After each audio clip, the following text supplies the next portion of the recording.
how the Washington Immigrant Solidarity Network is responding to the rise in local ICE activity, Mayor Katie Wilson announces her administration will sweep a Ballard encampment, and cut to the chase, the latest on the Seattle arts community. So we're in the last 48 hours of our membership campaign. And if you've tuned in this week, you probably know that we launched CityCast Seattle Neighbors, our membership program. And I just want to get cheesy for a second. I am so grateful for all of the support we've seen so far. It has been so cool seeing folks join this program. So just so you know, CityCast uses Slack, this app that has a bunch of different channels that you can chat in. And one of them is just an automatic alert whenever we get a new neighbor. And it has been the highlight of my days this week to see all of the new neighbors roll in. And some of you have said some really nice things.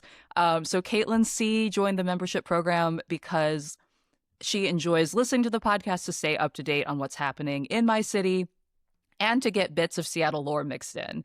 I love the balance between lighthearted or pop culture updates and more serious subjects like local and national politics. Keep doing what you're doing, team. And Andrew C. also joined our Neighbors program, saying that as a lifelong Western Washington and Seattle area resident, local journalism like CityCast Seattle helps me stay informed and engage with my local community and the region I love so much. One of the best ways to love your city is to stay curious about it. Thank you all so much. You all can also join Caitlin and Andrew and become founding CityCast Seattle neighbors today for just $10 a month or $100 a year by going to membership.citycast.fm/Seattle. That's membership.citycast.fm/Seattle. And if you join this week, you get this limited edition Emily Weissman print. Emily is a local artist whose work I have appreciated for so long. It has, this print is a map of Seattle with different neighborhoods and other landmarks on it. It's really cute. It would look great on your wall. So if you want to join, again, membership.citycast.fm/Seattle. Thank you all so much. And now to the show. The number of community members detained by ICE has surged in our community over the last few months, and one group in particular has become a household name, the Washington Immigrant Solidarity Network, or WAISN. So we're here today with Nedra Rivera, WAISN's Director of Hotline and Rapid Response. Welcome, Nedra. Hi, thank you. And also here with us is Débora Oliveira, Manager of WAISN's Donor Program. Thanks Hello. for joining us, Débora. Obrigada. Thank you for having us. So WAISN has been in the spotlight lately. I want to know a little bit about the history of the organization, when you all formed, and a bit about what your programming is like. So WAISN formed in 2016. So this year we're celebrating our 10th anniversary. We are a statewide organization across Washington state, a multilingual and multicultural coalition, and a network of over 400 immigrant leaders, allies, and immigrant serving organizations. And our aim is to be a one-stop hub that's connecting immigrants to resources, to political education, and to organizing opportunities. Mm-hmm. So I feel like a lot has changed in the world since 2016, especially, in the last few months as ICE has really ramped up their work over the last few months. How has WAISN's tactics changed, or what has the organization been doing in response to that activity? We are doing what we've always been doing, which is grassroots organizing and our pillars of deportation defense. One of the core pillars of that is our deportation defense hotline. We've been operating this hotline since April 2017, and I can share the number. It's 1-844-724-3737. We have bilingual organizers in English and Spanish, Monday to Friday, 6 a.m. to 6 p.m. And we also offer interpretation in almost 300 languages. What have we seen change is really has been the increase in call volume. In 2025, we saw calls increase by almost 1.5 times compared to 2024. And looking at call volume so far in 2026, we this trend is going to continue. I'm curious to know about the scale of what resources you all have as an organization compared to that increased demand. I know you all have also been doing rapid response trainings, and I've seen huge interest in response to that. Can you give us a little bit of context about how many folks on your team are able to be working on that and how you all are responding to that huge increase in demand? Yeah. So our current staffing is stretched. We'll be honest. It would be very difficult for any hotline to respond to that level of call increase. And that is why WAISN is advocating as part of our legislative priorities for this session for a deportation defense budget proviso. And what this would be an investment in reducing the number of calls that go unanswered. Through the hotline, community members can access accompaniment, where we have trained volunteers who accompany community members to appointments, court hearings, and they're offering moral support and assistance in some very scary situations often.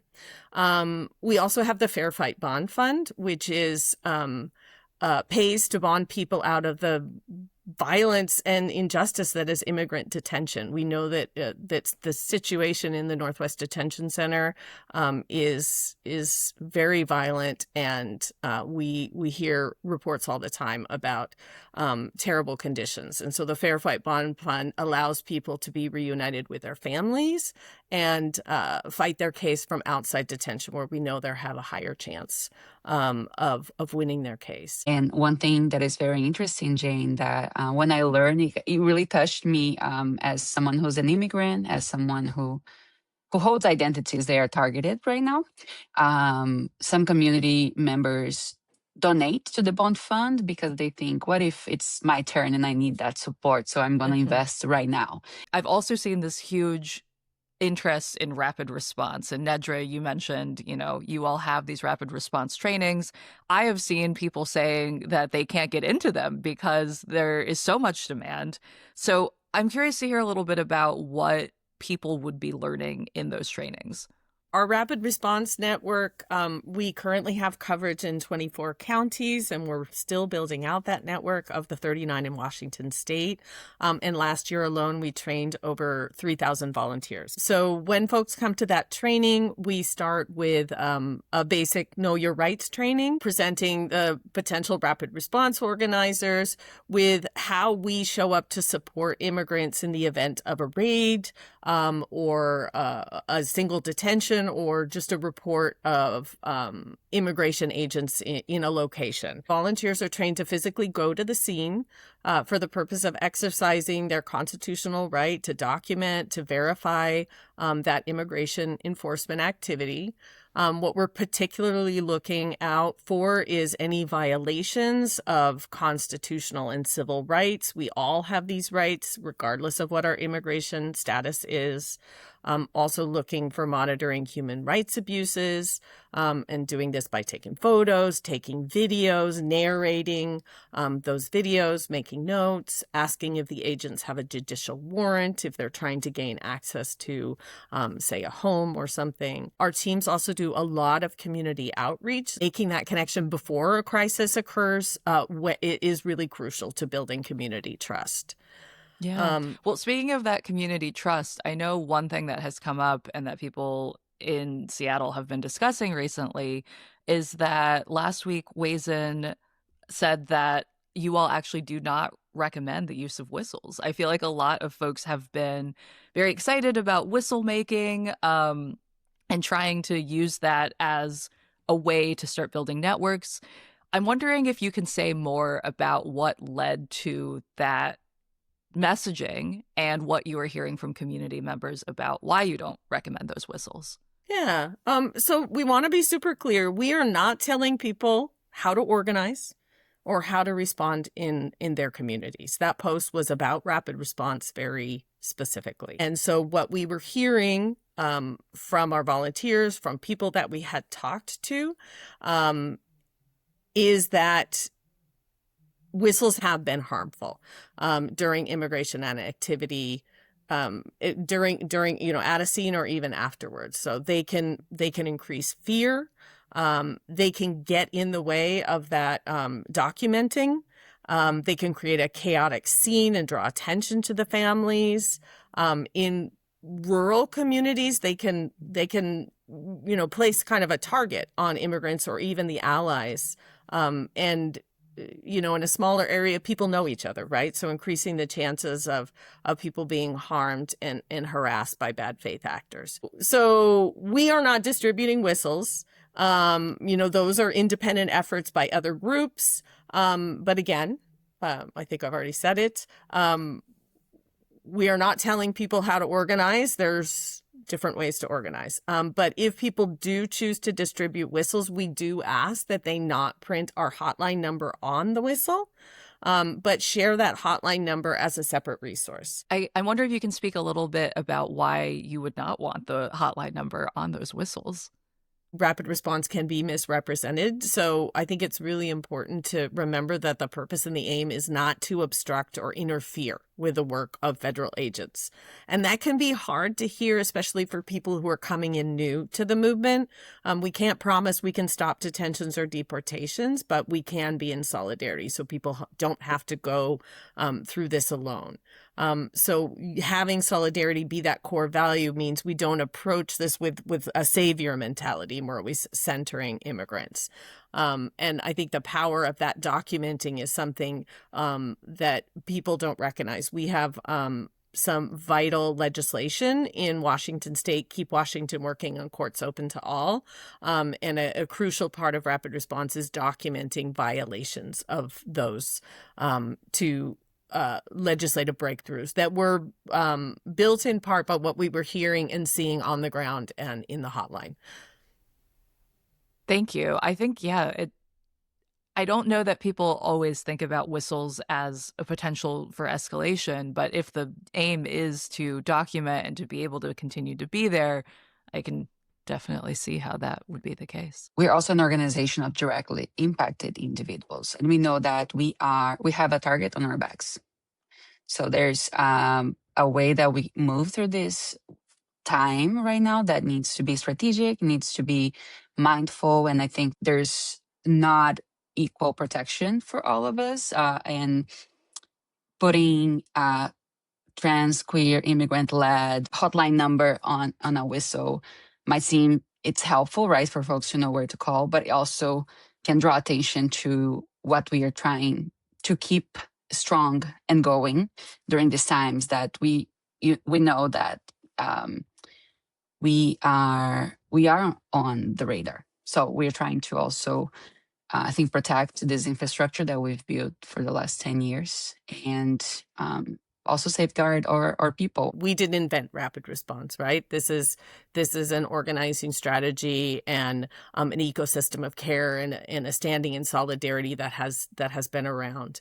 And so it is powerful. And it works, and that is why it's under attack. We are also going beyond reacting to the moment, and that sustainability is something that we always have to bear in mind. Yeah. Now, speaking of that rapid change that you have to be able to roll with, I know that this week we learned that ICE is expanding in many places across the nation, and that there is a new facility planned to be put into place in Tukwila.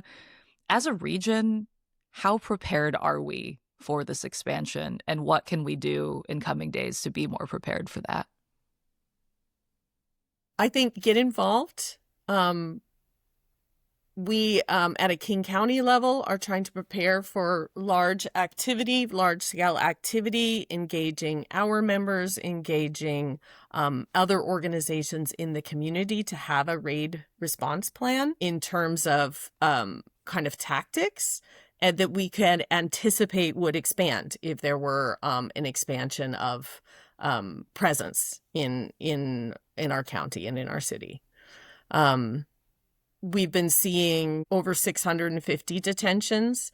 And in King County and other areas, what we're seeing are, people who are following the process. They're complying with requirements. They are showing up for their check-ins with USCIS, U.S.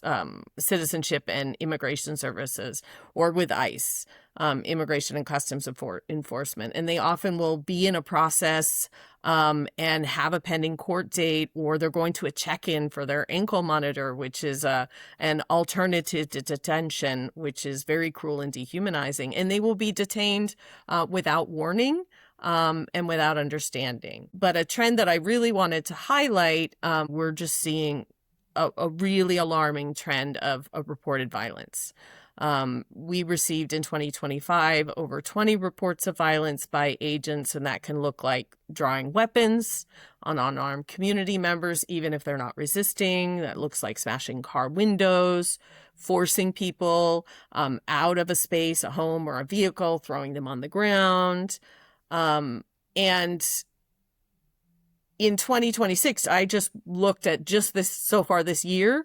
We've heard a report in Shoreline of someone just, pulled a man over. He didn't want to get out of the vehicle, so they broke his window and they pulled him out. And this is not an isolated incident. They also left the vehicle behind with the window broken, the keys in the ignition. We also see a lot of these abandoned vehicles.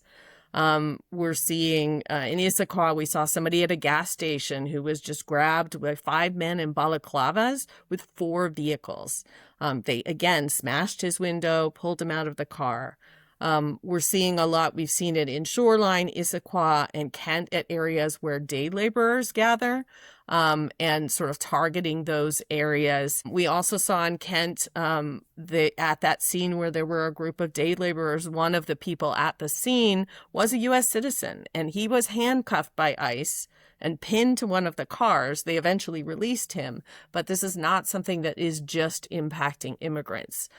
It can impact people who are there. It can impact people who meet a certain racial profile. And so this pattern of cruelty is just, it is targeting the humanity, the dignity of the people, and people are being vilified. And so when you ask about how we're responding, we are responding with solidarity and supporting each other. Speaking of that, before I let you all go, Débora, how can people get involved if they are interested? Yes, one of the ways that community can support is by joining the Thriving Communities Giving Program, a 6-month political education and peer fundraising training program in which people will have a deep dive into our deportation defense pillars. We'll be trained and by WAISN staff, and we're going to be accepting applications until February 15th for our February 21st session. Great. And yeah, we'll put some information about WAISN in our show notes. Well, Débora, thank you so much for joining us today. Thank you. Ciao. Thank you for having us. And Nedra, thank you for joining us too.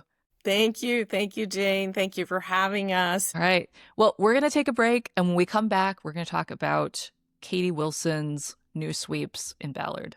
In January, Katie Wilson visited a Ballard encampment that was scheduled to be cleared and announced that she'd be delaying that sweep to assess what would be the best next steps. This week, she announced she's moving forward with plans to sweep that encampment. Here to talk about it, we've got Chase Hutchinson, critic and journalist at the Seattle Times and a contributor to KOW. Welcome, Chase. Thanks for having me. And we've got Creed producer Liam Billingham. Thanks for joining us, Liam. Hello. So in Wilson's announcement, they said that in the interim between the January pause and this February go-ahead, they found shelter for 6 people. So back in January, a King 5-piece said that there were roughly a dozen people living there.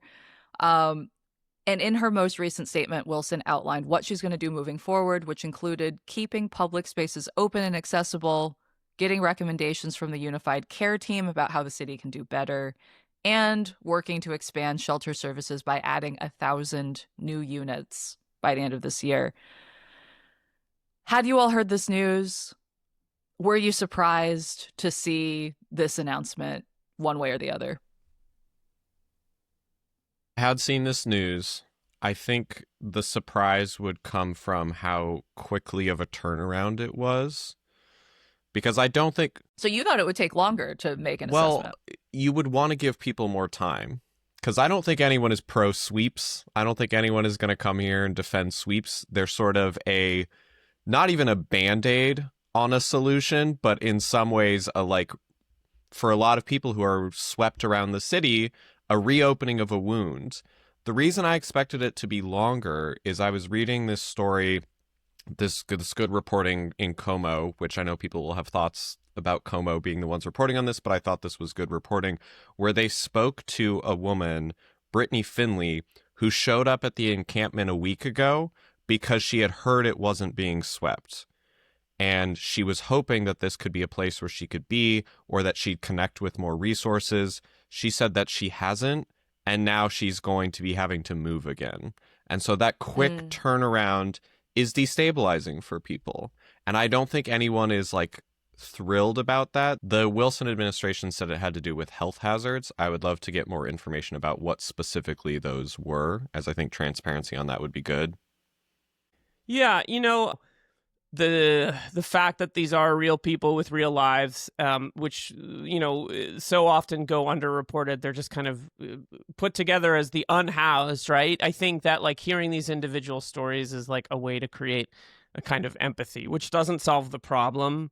But I think in the long term, it's valuable to remember that, people are showing up because they like you said, Chase, there's resources, or there's, they can find a little bit of whatever that stability is. And it's just tough. It's also hard to be on your own. Mm-hmm.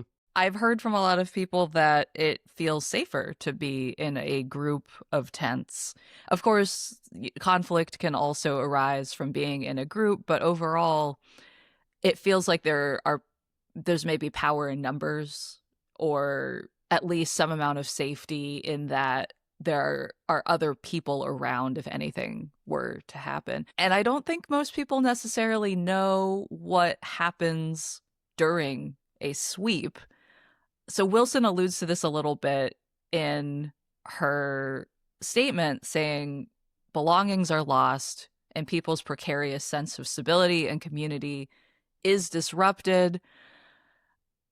I think that's just one aspect of this that people are not always aware of. Like you said, are the stories of people who have experienced these. Right. I would recommend reading the ProPublica, I think, sort of story that they had done last year, Swept Away, where it was doing this work of not abstracting things, but making it human and concrete of what is lost when people are moved. And I will say, it's very easy for us to sit here and say, well, you just shouldn't do this in the first place, even as I think that's probably what we should be moving towards. The thing that the Wilson administration acknowledged is that they obviously weren't able to get these people, even this small number of people, into housing, that there's a very severe need to expand. And they're currently doing that. And that's probably a positive thing to begin addressing it. But it's also something that should have happened 10 years ago, 20 years ago, to kind of begin to prepare for some of this, so that these human beings aren't being left out and swept all over the city. Yeah. Yeah, I know that the city will often put up a notice 72 hours in advance, and they'll send an outreach team. And it seems like in the case of this Ballard encampment, because there was so much extra attention on this matter, that they probably got more resources than your typical sweep would. But I think what a lot of people don't realize is that some sweeps are classified as obstructions by the city, and that means that they don't give that 72-hour notice, and people's objects are often just taken away, put in the trash. Sometimes that includes important documents or people's IDs, which make it really hard for people to then get services after they've been uprooted. Theoretically, during a typical sweep, if there's been a care team that goes out there and people have been given notice, the team does store belongings for 70 days, unless the items are, quote, clearly refuse hazardous or evidence of a crime. That feels a little subjective. And I mean, reporting from a lot of different outlets has showed that people who have actually experienced this say that their beloved items have been disposed of, and including these important documents. Jane, this is not like the only sweep, though. There have been continued sweeps under Mayor Wilson, right? Yes. I believe this is just the one that has gotten the most attention since Wilson actually went out there, and I think really tried to be publicly thoughtful about how to handle things. I also am curious what you all make of this trade-off that Wilson alluded to in her statement. She said that she wants to prioritize keeping public spaces open and accessible, but also making sure that people get the services and shelter that they need. What is our right to a public space being open and accessible if there are people who don't have shelter and are using it for that? I think the thing that you have to realize is we're all residents of this city. Like, I want everyone to be able to have a good quality of life and access to parks and public spaces. But you then also have to think about where, for all the people that are here, that is where they are living. And sort of on a hierarchy of needs, I would say the people that are living there and maybe don't have anywhere else safe to go, I think that that's something that should be weighed in this conversation too. I don't think these are conflicting things. If anything, I think the goal should be to provide resources to people so that they can have permanent, stable housing, and then they too can enjoy these public spaces. But in the short term, in the present, if the public spaces are the only place some people have to go, it's a hard thing for me to say, well, let's just clear everybody out so that we can have these pristine parks, but have that be reliant upon just pushing people around. That doesn't feel like the best outcome. It doesn't feel like the most humane outcome. Yeah, I've definitely seen neighbors of mine mention safety issues, potentially, like people just feeling unsafe. And I've also heard people talking about property values, which I also have thoughts and feelings about. But I think that those are typically the things that just come up when people are talking about sweeps and why they would prefer to have these encampments removed from their neighborhoods. Often when we're talking about sweeps, it feels like there are just these options of either sweeping or not sweeping. If you have an encampment in your neighborhood, how would you like to see people proceed? Well, I mean, these are our neighbors, right? And we should be talking to our neighbors. I mean, this has come up a lot as we talk about immigration enforcement, and these are people who are in your community. And I think oftentimes it's the mentality is like, well, there's nothing I can do about it. Either the city deals with it or these people leave, and I think, like, take sharps, for example, right? If you're in your park and you see sharps, one solution is to get, a container to store those sharps and to talk to the people in that area. If they're living in a tent in a park or nearby, like, how can we make their life easier? These are our neighbors, as I said up top. And I think we shouldn't just dismiss that because they don't own property or live in an apartment in our neighborhood. And look, that's a tricky first step to take because it's not like it is encouraged behavior, but it is a small way that you can improve the quality of communication in wherever you happen to live. In this era of direct action, that feels like something that more people are becoming interested in is how do I address this problem as an individual rather than waiting for an organization or the government to handle it. Thing I'll add, and I made it this whole time without referencing a movie that was bouncing around my head. Oh, jeez. There's this movie, and I mean this seriously, even though watching a movie is itself not activism, I think in terms of like a human portrait, there's this movie called Leave No Trace. It's a Pacific Northwest movie that was shot locally with Ben Foster. And it's about those kind of human interactions. It's about the moments along the way where people offer support and how life-changing that can be. And I think if there was ever a moment for some of that, while we get these beds built, while we hopefully have more structural solutions, people showing up can matter. It's not going to change everything, but it might change the life of one person. And I think that can be meaningful in and of itself. If you don't want to watch a whole film, which you should. Jane, what are you doing? Not to undercut Chase.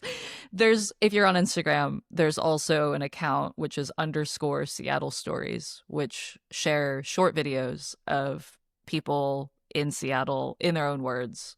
Often it features people who are unhoused, talking about an issue that's important to them, or talking a little bit about their life. And I think it's another good way to remember that these are our neighbors. Chase, this is your corner. Cut to the chase. I saw that you had a piece in The Stranger this week about the news that our local IMAX is changing hands. Tell us a little bit about what's going on. So I would also recommend that folks go watch Liam and I talk about it over on the old CityCast Instagram, because that has a lot of the up-to-date information. And TikTok, where we were called I olds. know, my fellow old. Yeah. Chase, it was a pleasure speaking with you. The rundown is essentially that Jane's having a great time. the overview is essentially that the Boeing IMAX in Seattle, which is considered the true IMAX theater, and I talked a little bit about this, but when Sinners was making its big run, that was one of the few theaters that played the movie as Ryan Coogler intended, to where it expands out and it's this really like exciting moment. It's now been sold to the Space Needle Corporation from the Pacific Science Center. They have said that it was just not something they could continue to operate and that they needed to right-size operations. The main thing as of now is, what is the future going to hold for this space? And that is where there's not a lot of clarity. I'll be candid with you. The main update from yesterday is I asked the Space Needle Corporation directly, will the Boeing IMAX theater continue as a first-run theater showing films like The Odyssey? What I got was a response saying, it is our intent to continue with IMAX, opening in May. We cannot share any details past that right now. So that's not a commitment. And I think I have heard from staff where they are concerned about a lack of a commitment there and a lack of clarity, because an IMAX can be many things. It might not be first-run theaters. There are a multitude of other types of programming that could be in that space. Yes. And so that's... I feel like I've seen a lot of like science museums that have explicitly an IMAX film of like the ocean or of space, which is cool, but it's different than showing Sinners. Yes. And so that's the thing I'll be looking at over the weeks and months ahead before we get to May, because May is far away, but it's pretty close. And that's the thing where I'm very curious, and I have heard from many people that is the big question, and that they're concerned that there hasn't been that explicit clarity, because it initially seemed like this could be something where everything was okay and that things will kind of continue, but I haven't gotten any specifics on that. And so if anyone has anything they would like to share about that, they can always reach out, because it's something I'm curious about. Seattle theaters have had a rough go of it, and I want to talk about some positive things surrounding theaters, but it's been a tough year, and the Boeing IMAX is a unique space. It's unlike anything else in the region, and so people have a big investment in knowing what's coming next for it. Yep. How many IMAXs are there? There are many. This is like the true IMAX. There is the Picard across the way. There's the Regal. Wait, what's the difference between a IMAX, a true IMAX, so and it's other the IMAXs? aspect ratio, it's the size, it's the scale. This is 6 stories tall. And I know that sounds silly, but I've been in both theaters. I usually would go to the Boeing IMAX for press screenings or other events, because good old Jim Cameron wants to show Avatar in the best environment. And so it's just different. And if you care about the theatrical experience and want it to be like as immersive as possible, there's nothing quite like it. You would have to travel to Vancouver to get something like this. And while I'd love to do a road trip to Vancouver, and I know people that have done that, we're doing it. I don't know if everybody else can just pack up and drive to Vancouver all the time. Even as someone's commented and said, it's very funny to be at the border saying we're going to see a movie.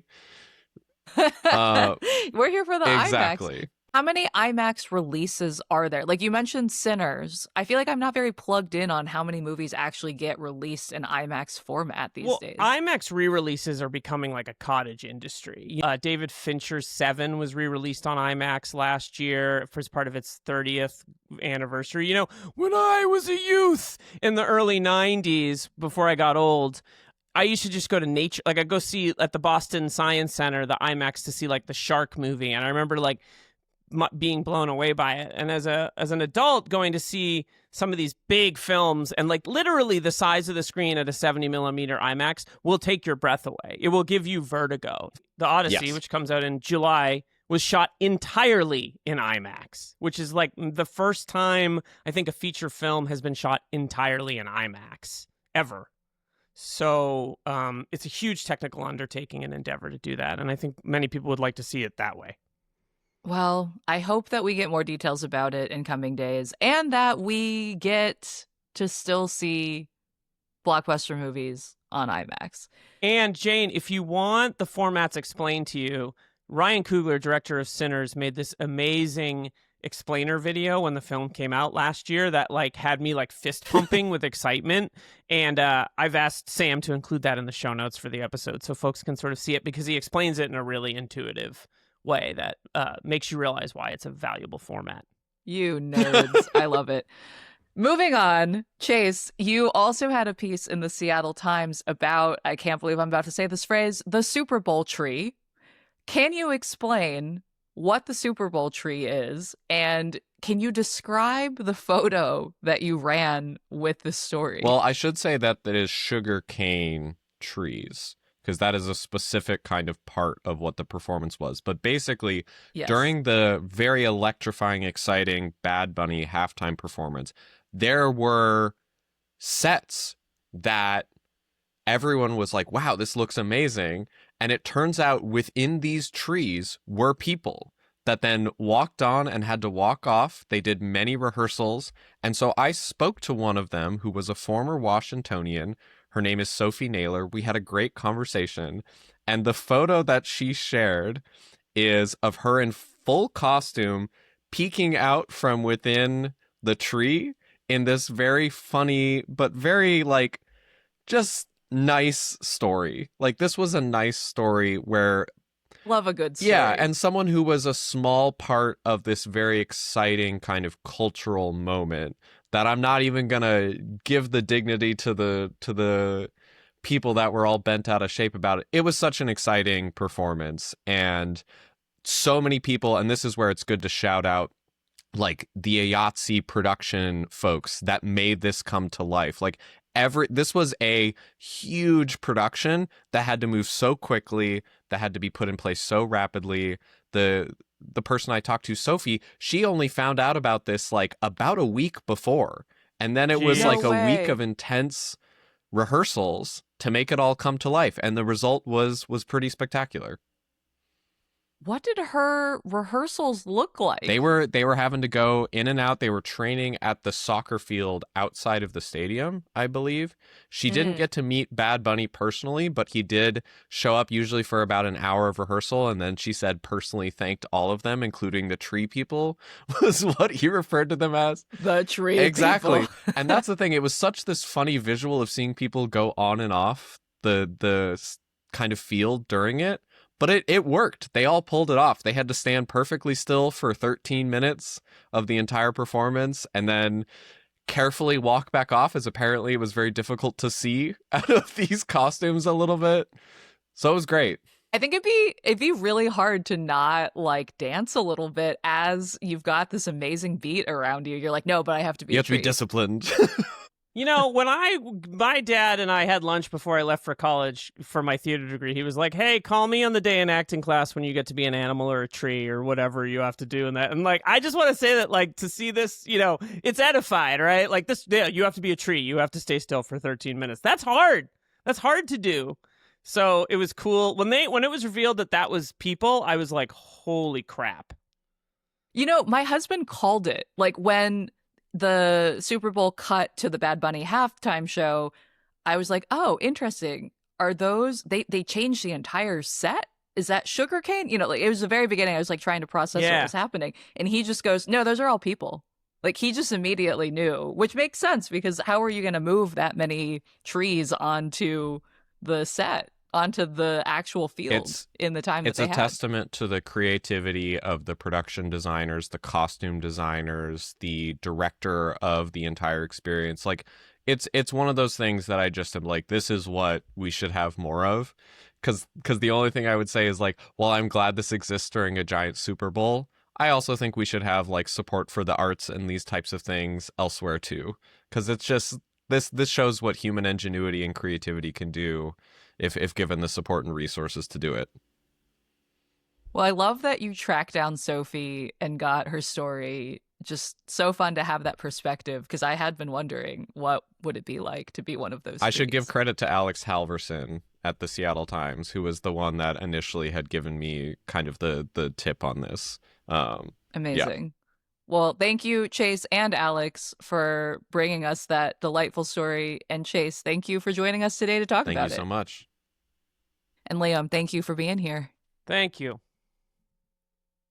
I don't know why my thank yous are so weird. My pleasure. That's all for today here at CityCast Seattle. I'm your host, Jane Sihu. And thank you, listeners, for joining us. I also want to give a big shout out to CityCast Seattle neighbors that just joined: Ann C., Rob C., Arushi T., Suzanne K., and Blair B. Again, we're in the last 2 days of our launch campaign. So if you haven't joined yet, you can still join as a founding member of CityCast Seattle Neighbors at membership.citycast.fm/Seattle. And remember that we're giving away that amazing print from artist Emily Weissman with a map of all of the Seattle neighborhoods. We want you to get one. So again, that's membership.citycast.fm/Seattle. Also, remember that you can always send us your news tips, any questions you want us to look into, your thoughts about what you want to see on IMAX by sending an email to seattle@citycast.fm. You can also text us or leave us a voicemail at 206-880-3931. As we referenced several times today, we are on Instagram at CityCast Seattle, also on TikTok and Blue Sky and YouTube with that same handle. And if you're enjoying the podcast, follow us on Apple, Spotify, or wherever you listen so you never miss an episode. Leave us a little review or just tell your friends about us. You can also get more local news and events delivered right to your inbox by subscribing to our newsletter. You can go to seattle.citycast.fm to do that. Until next time, see ya, Seattle.